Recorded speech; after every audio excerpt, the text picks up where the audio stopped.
Morning everybody. I've got an issue with my Mondeo ST220. Wondering if anyone can help in the comments below. I've replaced loads of things on this car.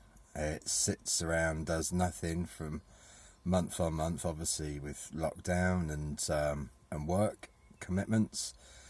I went to start it a couple of weeks ago and this is what I heard. I'm not quite sure if you can hear that. Obviously the engine's ticking over now, but at first there's like almost like a scuffing, like a vinyl scuffing.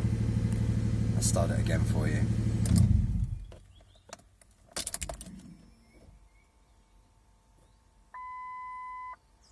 That's because I'm low on fuel. So that was a little clearer that time. So look, it's starter motor, water pump. Your guess is as good as mine at this point without dismantling it all. Just wondered if anyone had heard that noise. It's not a typical starter noise.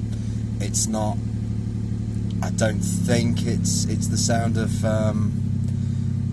anything serious. It's on the left hand side as I look down the bonnet, not on the right where all of the timing chain and everything is. So it's something auxiliary. I'm just not sure what, but if anyone can help, I'd really appreciate it. Thanks very much.